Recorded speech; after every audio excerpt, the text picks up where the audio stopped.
अभी सब्सक्राइब करें हमारे YouTube चैनल ईश्वर टीवी को और देखिए वीडियोस सबसे पहले। ज्ञान दे रहे थे भीष्म जी महाराज, एक और खड़ी खड़ी द्रौपदी सुन रही थी, देख रही थी। सबके मध्य में झट से द्रौपदी को हंसी आ गई। जैसे ही द्रौपदी को हंसी आई तो सबकी दृष्टि द्रौपदी की ओर। युधिष्ठिर जी ने देखा, अरे देवी, इतनी योग्य होकर के ऐसी अवज्ञा करती हो, इतने गंभीर समय में इस प्रकार से हंसती हो, क्या कारण है? द्रौपदी ने पितामह की ओर देखा, हंसी जैसे हंस रही थी, पितामह ने द्रौपदी की ओर देखा। दोनों ने समझ गए। द्रौपदी ने कहा, अरे मैं क्यों हंसती हूं, इस हंसी पर मैं नियंत्रण नहीं रख पाई, इसका कारण तो पितामह स्वयं जानते। जैसे ही पितामह ने सुना, जब द्रौपदी ने कहा कि पितामह जानते हैं मेरा कारण, पितामह की ओर सबने देखा, पितामह। और जब पूछा पांडवों ने क्या कारण है, पितामह कहते, बेटी तुम ही बताओ।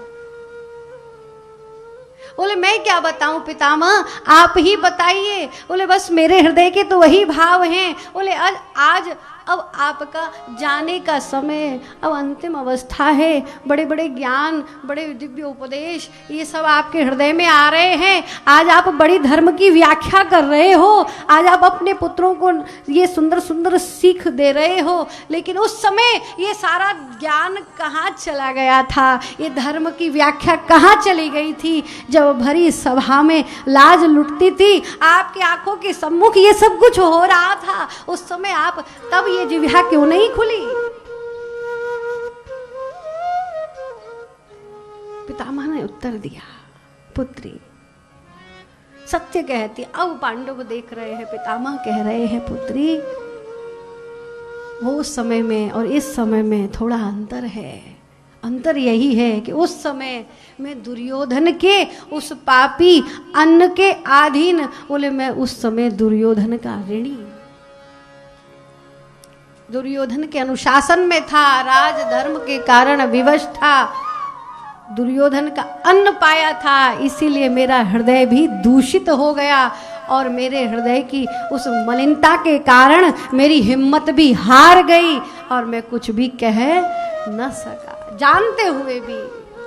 लेकिन आज तेरे पति अर्जुन के उन वाणों के द्वारा रक्त के रूप में वो सारा का सारा नमक बह चुका है, वो कलमशता धुल गई है, अब हृदय पुनः पवित्र हो गया है। तो ठीक से वह नीति, वह ज्ञान की बात जो वास्तव में जीवन में उपयोगी है, वह बात मैं बताता हूँ।